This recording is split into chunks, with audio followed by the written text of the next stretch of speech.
Hey friends, it's Just the Gems, I'm Brandon. My very first JRPG was Dragon Warrior on the NES. It just showed up at my house one day. And by that I mean, it's not like I asked for it or even knew about it, it was just there. I think it was maybe a promotional giveaway for subscribers of Nintendo Power, I don't know. If you have any knowledge of the history of all that, let me know in the comments. But anyway, this game just blew my little mind. I'd played a lot of video games by the time Dragon Warrior reached my house, and they all felt like big grand adventures. I mean, Mario was running through so many levels, the dude was covering a lot of ground, but nothing could prepare me for what Dragon Warrior was doing. This was truly epic. Towns, castles, forests, caves, mountains, it really felt like I was trekking across an entire world. Now, for whatever reason, I didn't pick up another Dragon Warrior game in the NES era. At some point in my teens, I think, I became vaguely aware that the series was known in Japan as Dragon Quest, and that it was possibly the most popular thing that had ever been created there. But it wasn't until Dragon Quest XI that I really sat down and got back into this series, and I was absolutely blown away by it. It affected me strongly enough that I decided to go back and play the series from the beginning. So I played Dragon Quest I, Dragon Quest II, and then I skipped Dragon Quest III. I don't exactly know why. Maybe the allure of the Dragon Quest IV remake on the Nintendo DS was too strong, but I skipped Dragon Quest III. So until now, I have never played what many consider to be a favorite in the series. I tried to moderate my expectations going into the HD-2D remake. After all, I'm primarily a story and characters guy, and I didn't expect Dragon Quest III would blow me away on that front. But thanks to Square Enix for providing me the review code, I was able to sit down and fully explore Dragon Quest III in its HD 2D glory, and I want to talk about it. Is that cool? If it's cool with you, would you mind liking the video and consider subscribing too if you aren't already? It helps me out so much. Alright, on to the review.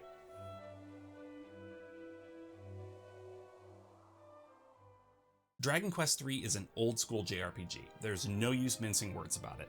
That means this game will be rough with you if you're not prepared. You begin by taking essentially a personality test that will determine what sort of person you are. And the sort of person you are helps determine how your stats will increase as you level up. You can change your various characters' personalities throughout the game with different books and accessories too, so you're never fully locked into a path you don't want to be on.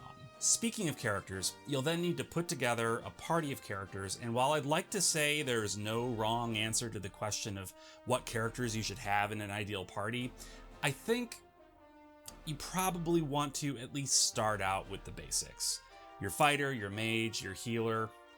As the game progresses and as you get more comfortable with what the game asks of you, you can feel free to experiment with some of the more esoteric classes like Merchant or Goof Off. Around maybe a third of the way into the game, you'll unlock the ability to change your character's classes, with the exception of the main character, unfortunately. This will essentially have your stats and kick you back to level 1, but let you keep every ability you've learned in your original class. So you can put together a tank that has access to high-level spells, or a mage that can sneak around and avoid enemies. It really opens up a lot of possibilities.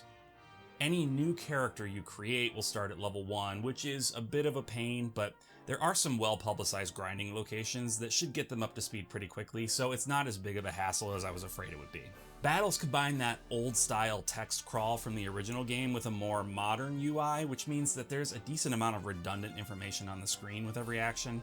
But hey, repeated information is better than not enough information. You begin a round by selecting the action for each party member, and then the round plays out with your stats, the enemy stats, and I assume a decent amount of randomization playing into what the turn order ends up being. This means you might occasionally find yourself unpleasantly surprised when the character you were attempting to heal gets unceremoniously killed before your healer's turn comes up, but que sera sera. That's old school for you, baby. Oh, random aside. The default battle speed is so slow. I can't imagine playing this game with the default battle speed. It's not even that the actions happen slowly, it's that there's such a long pause between actions. After one battle, I switched the speed to ultra fast and never looked back. But your mileage may vary. You like slow battles, huh? Like I said, this game will be rough on you if you're not ready for it. Enemies hit hard and they often get more than one attack per turn. Equipment upgrades are super expensive, and you get a piddly amount of money from each battle. This is a game that says, oh, are you having a hard time? Well, forget you, here's an attack from a normal enemy that can insta-kill every party member. There are selectable difficulty levels, but I have a small issue with that. See, the normal difficulty is pretty dang hard, especially for me, a dummy who is bad at video games. At one point, I was grinding and feeling a bit frustrated that a character would die in combat, meaning I'd have to stop what I was doing, go back to town and restore them, and then go back to my grinding spot and resume. So I decided to try lowering the difficulty level. Right away, I didn't really notice anything obvious, like the enemies having fewer hit points or my attacks doing more damage, so I was confused for a while as to what was actually easier. And then I realized you can't die in the lowest difficulty mode. Yes, you literally cannot die. You'll get reduced to 1 HP and just stay there. Honestly, I mean, I felt like they were making fun of me. Like, I don't want the game to be unlosable, I just wanted like more experience points or more attack power or something. I feel like there really should be an option to still make the game something I can lose while lowering the bar a bit in other areas. What I'll say is, if you want to do some grinding and don't want to worry about having to manage your HP, you can turn on the easy difficulty and just grind to your heart's content, then switch it back when you're ready to continue the game for real.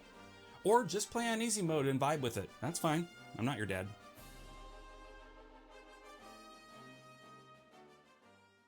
Alright, let's talk about the graphics. Square Enix has been refining the HD-2D look for several years now, and this game is so much crisper and cleaner looking than some of the earlier titles that use this style.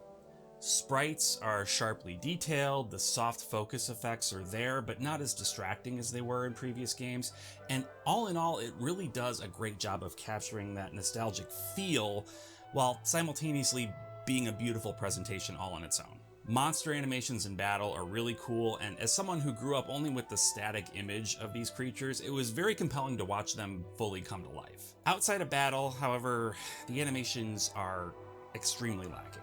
I've reached a point where I just can't accept that characters don't have diagonal walking animations. There's no excuse for it anymore. If I can walk in all directions, make my character face all directions. I'm not asking for the finest of fine detail here. I just want up, down, left, right, and the in-between diagonals for all those directions. Please. Please, please, please. I don't know why this bothers me as much as it does, but it bothers me so much. DQ3 is far from the only game to do this, but it's the one I'm talking about now, so it gets to feel the heat of my frustration. But anyway, I'm probably crazy for that, and most of you are thinking, who cares? And you know what? You're right. Who cares? Only me. Considering how relatively little time I've spent with Dragon Quest games, it's astonishing how much the music is ingrained in me. Like, almost all of the songs in this game were at least somewhat familiar to me, and I think that speaks to how widespread the love is for the music in the series. Koichi Sugiyama passed away a few years ago, but obviously his musical legacy lives on.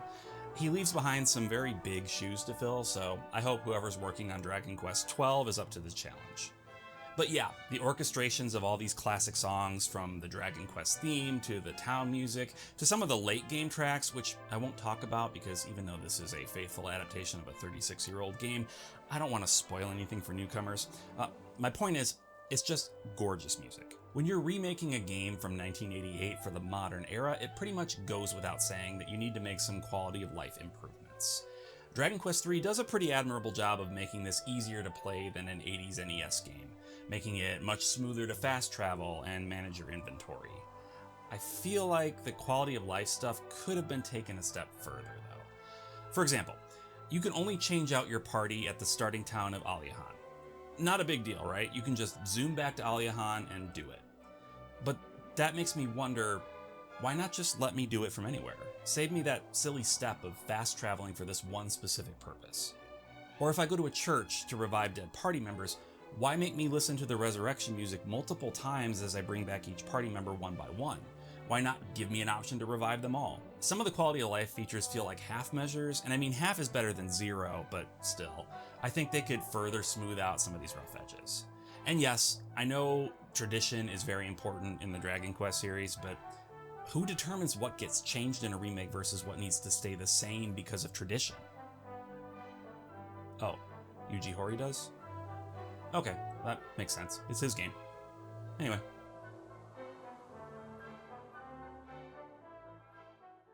I want to talk about the story and characters because, like I said earlier, story and characters are kind of my thing.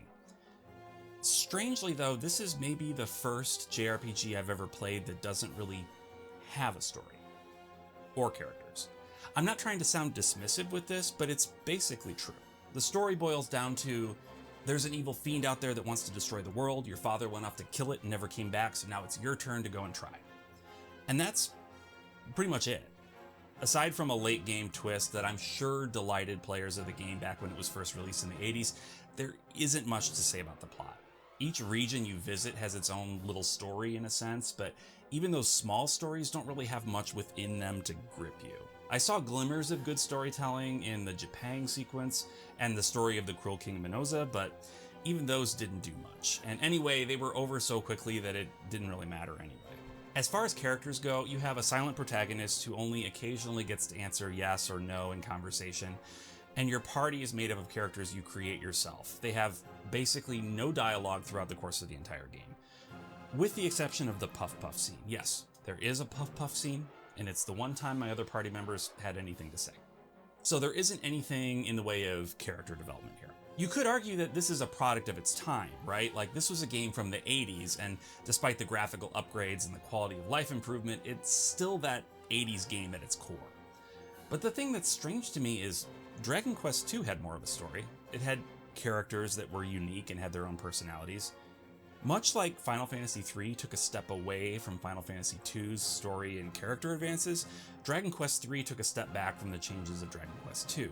It's just an interesting phenomenon, and I'm curious as to why that was. So having said all that, you might be thinking that I hate this game. That's actually not true, and I want to explain why.